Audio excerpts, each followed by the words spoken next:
Hi, I'm Kristen and this is Scrap Fabric Love. Today we're going to make what I'm calling pinwheel crumb blocks. Can we go with that? So if you've never seen one before, this is a traditional pinwheel quilt block with a bit of a border. We're going to make a scrappier, more improv version of this using our small crumbs or tiny scraps, whatever you want to call them. It's basically for little triangles of scraps that you might have from various quilting projects. And we're going to pair a few of these with some background scraps, crumbs. If you don't know what a crumb is, it's just like a small cutting of scrap that maybe you're not going to use for anything else, kind of came off of another project, fell off the cookie of your last quilting project. Anyway, I've done lots of other crumb block tutorials on the channel, which I will link to in the description, but this is just a fun way to play with the same kind of idea and some slightly different shaped crumb scraps. So like most of my quilt blocks, there's not really any measuring until we get to the end when we square it up. So if that sounds like fun, stick around. So we're going to start with 4 crumbs that are shaped somewhat like triangles, okay? They don't have to be the same size. You could do all the same color, you could do all different. This is what I'm going with. The background that I'm going with is this mix of whites and off-whites kind of thing. So first thing we got to do is kind of set our triangles out so that we have something that looks like a pinwheel block. Let's see, how do we want to do this? Does that look like a pinwheel? I think so. Yeah. So it's something like that. But in order to do it with our crumbs, we need to add some white where we can see the cutting mat, essentially. And as you can probably see, so here's how we're going to work. It's going to be like a jigsaw.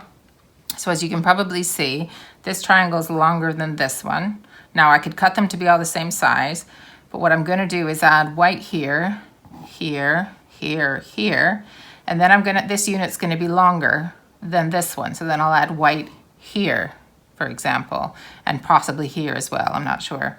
And we may or may not end up with the tips of our pinwheel this close together. They might come a little bit further apart depending on the scraps we use, but it's still going to give pinwheel. You're going to look at it and you're going to go, that looks a bit like a pinwheel, which is the basic point, but an improv-y version of a pinwheel. Okay, so we're going to go through our scraps. If you have something that's already got a bit of a triangle shape, you can start with that and just pair it with whichever one. So I'll pair it with this one. Doesn't matter if it's exactly the right length. We're going to be trimming everything anyway. That one's bigger than that, so I'm going to do that. And then I need something for these. And if I don't have an actual triangle, that's fine. I can use something bigger or smaller and we can trim it later. So that one can go here. And what else have I got?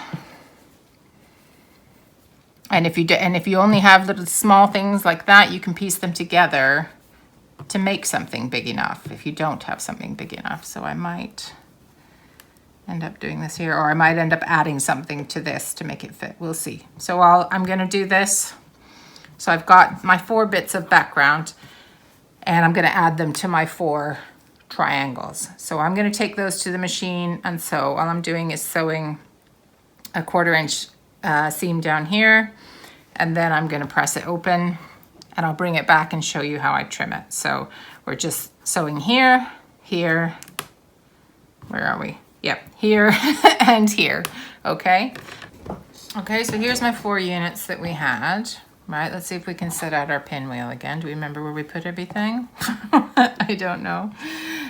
Right, so we're not worried, don't worry about the fact that there's white overlapping and all this stuff, okay, right.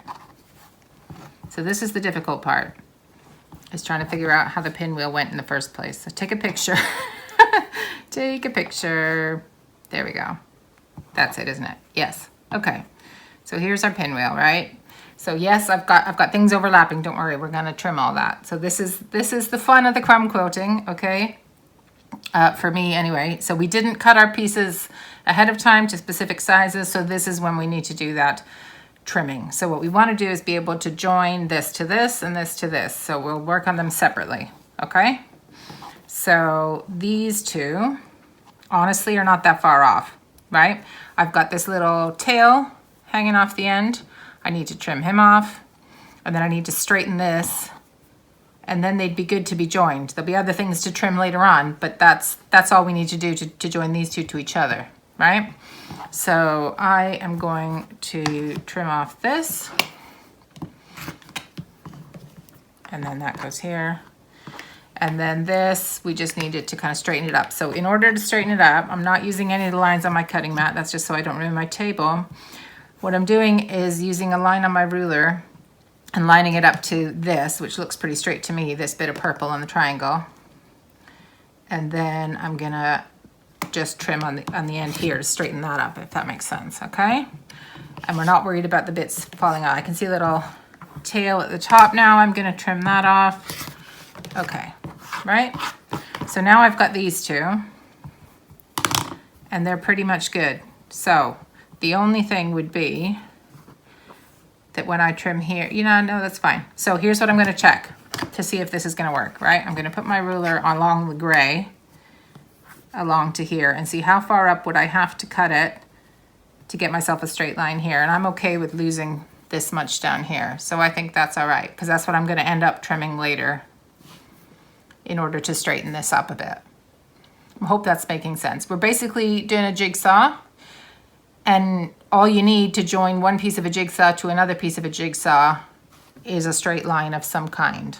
I can't join these together yet, because unless I did it that way, do you know what I mean? Because it's not a straight line, but if I want to make it this pinwheel shape, I need to straighten this up. So that's what we're doing. We're just trying to find the angles that we need to join them.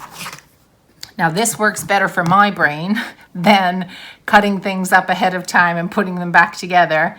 This works better for me. So some of you, you'll be like, yeah, totally get it. And some of you will be like, what are you doing? So keep watching, see if it starts to make more sense. But anyway, I'm gonna set these two aside, right sides together, because they are ready to get joined, okay? Now we're gonna work on this bit. So I want them to be roughly like this. Again, I can see a little dog ear thing coming here, so I'm gonna trim that. So that's fine. Now what? Now I want to do the same thing again. I want to straighten this one. So I'm gonna use a bit of the ruler on the edge of the purple and then just find that straight line that I can use, any straight line. So I could, for example, make it smaller and come in, but then I'd be cutting off the purple. So I'm looking for where's the line where this purple and white meet, right? And that can just go back in the crumb pile and we'll use that later. All right, so now we gotta go back to where were we? We were here. Okay, so that's all I need. Again, there's other things we're gonna trim later, but this is all I need to join this to this. I just need this line, right? So I'm gonna line up this here. Don't worry about that, we can trim that off later. And I'm gonna sew here. Okay, so here are our two bits that we're going to use to make up our pinwheel. Still look pretty wonky, but what do we need to do next? We want to join this unit to this unit, right?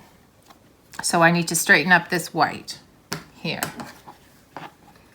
So I'm going to find the line of this purple and maybe a line over here, but I'm not too worried about that, and trim that off, okay? And then I'm gonna line it up like that. That's how I want them. So when I join this to this, now this point's not touching, that's fine. Do you know it's still gonna, so we're gonna have our seam allowance. I don't know if you can see here, let's see. We're gonna have our seam allowance. It's still gonna read pinwheel, even though this point is not exactly touching the rest of it, okay? It's fine. So anyway, so this is gonna go here. So it's okay, we could trim off a little bit here, but we could probably use some white on this side and maybe some white on this side. So I'm going to trim this bit to make this something I can add something to. So now that's a straight line here with that thread. And I can add some white. I've got these longer bits of strip. It's not technically a crumb, but like I'm not gonna sort that somewhere else. So it's a crumb for me, it's a scrap that I'm not gonna use anywhere else. So I can go ahead and add that to that. There, and then we need something for here. So I'm going to trim this off, this little edge off here, and then see, because it's not very much here, so I could just choose to trim the whole thing. I might do that. I might do that. Let's do that. Because otherwise it's just going to be this little sliver of white, you know, and we're going to add other things to this. We're not ending with the pinwheel. So we're going to have a little kind of almost border to it. So I'm just going to trim that bit off. That's fine. Okay, so I'm going to add this white to this white so that we have a unit we can add to this one. Okay? Okay, so now it looks even funnier. Look at all this stuff hanging off the end, but that's fine. So we can now add these two though. Do you see? So we're gonna line it up in the middle. I will trim this, don't worry. That's gonna get trimmed. You can do it now if you want. Right, and I am just gonna have a look. This is the bit where it can get a little bit thick. So just look at where you've pressed your seams and see if you can't nest it or something. And if you can't, you could just iron your seams open. So I'm nesting those together, even though I didn't press them in any particular way to make that happen. So if it didn't happen naturally, I'm just cutting off a thread, hang on. If it didn't happen naturally, try and make something like that happen, because there is a lot of points meeting here. And so it can get bulky in the middle. So either try and nest if you can, and if you can't, just press all your seams open. And then just press, press, press. Okay, so there we go. We've got our little pinwheel, right? And now I just want to put some sort of a, not a border, but a background, a surrounding around it. So I'm going to trim off all these bits that are just hanging off. And I'm not, you could cut this down to a square now if you want. I'm not doing that. So I'm just doing that. Just cutting off anything that is hanging off the edge. There we go. So it was a bit of gray, but it was mostly white, right? Mostly this background. So now I've got this pinwheel sort of looking thing. Not like, what shape is that? That's not a square, you know, that's fine. And then I'm going to see what else I have. So if I have strips, I can add strips. If I have, this is something pieced, I could add another piece here. So maybe I'll trim this and see what else I have to get this long enough to be one side. So I'm not looking, again, I'm not looking at this scraggly bit that's going to get trimmed off. I'm looking at whether this is long enough to add to this. So what have I got? I've got lots of longer bits that are long enough to be there on its own. And let me find a smaller bit though. Right, that. Okay, so I'm going to trim that here. Right. So I'm going to add this unit to this unit. And then I can add this to this.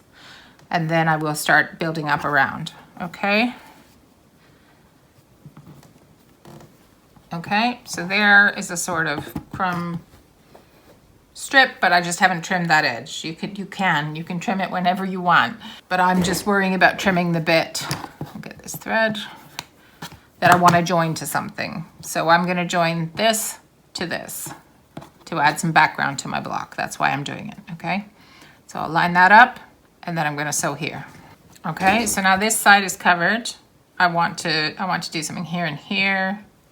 So I'm going to trim just this little bit of white off here that's jutting out, technical term. And then this is long enough, so I'm not even going to bother with the lots of crumbs for this strip. I'm just going to use this. You could keep doing crumb piecing with like little tiny bits that you have to make units that will fit here, you know, around to give you background, or you can use up little ends of strips, whatever's easier. So for right now, I'm just going to do this. Okay. Okay. So now I want to add white on this side. So I'm going to go trim that little guy off. See what else I have again. I think I've got a lot of these strips today, actually. So yeah, there's going to be another strip there.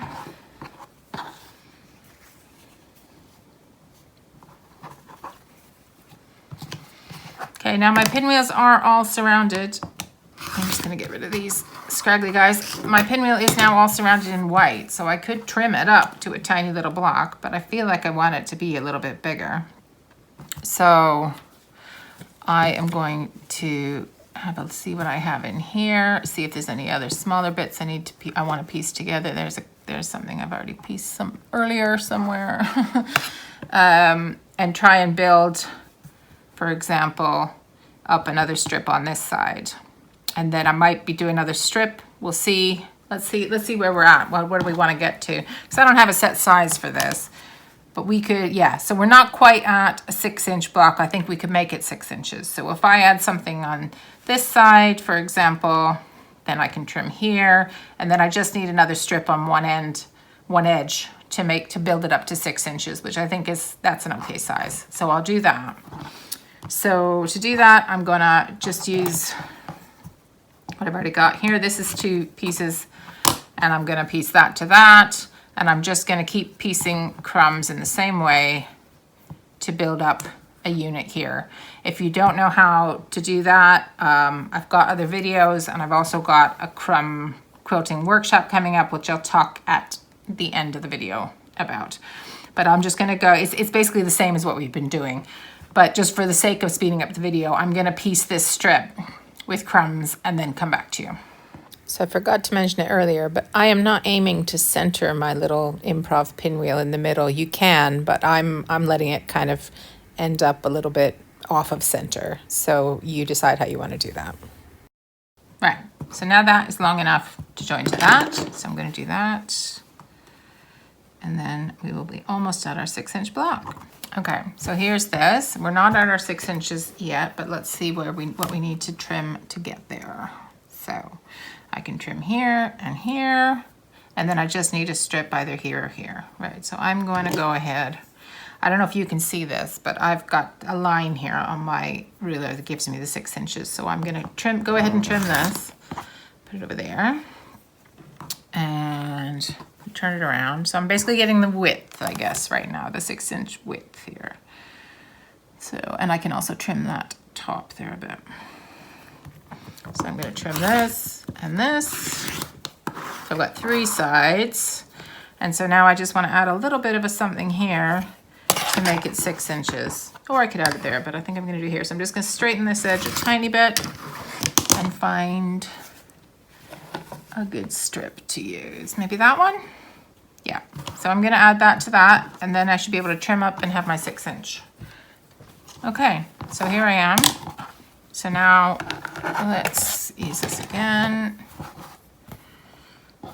Here, right. So we've got 6-inch, 6-inch, 6-inch, and then I just need to trim this side and this little bit. Okay. And there I am. What's that? Some little thing. There we go. And so there, once I've gotten rid of all the threads, is my 6-inch crumb pinwheel block. So I quite like that. I think that's fun. I've made a couple more. Let me just show you. So here's another 6-inch one with a black background. So obviously, and slightly smaller triangles, I guess. So this is a good block to do if, one, you have more background scraps than you have colored, or if you just have a lot of these random triangles and you don't know what to do with them, I guess, right? And then this is a bigger one. So again, with the white backgrounds, similar size triangles, maybe a little bigger in the greens. And this one I cut at 7-inch, just because that's the size it seemed to want to be. And if I wanted to, for example, put these two together, because they have similar backgrounds in the same quilt, and I'd made 1 6 and 1 7, all I got to do is put another strip here. So we're just continuing the same process of what do I need to add to this to make it work with this. Okay, so I hope you can have fun with that. So I hope you enjoyed that. If you did, I've actually got my first ever live Zoom workshop coming up.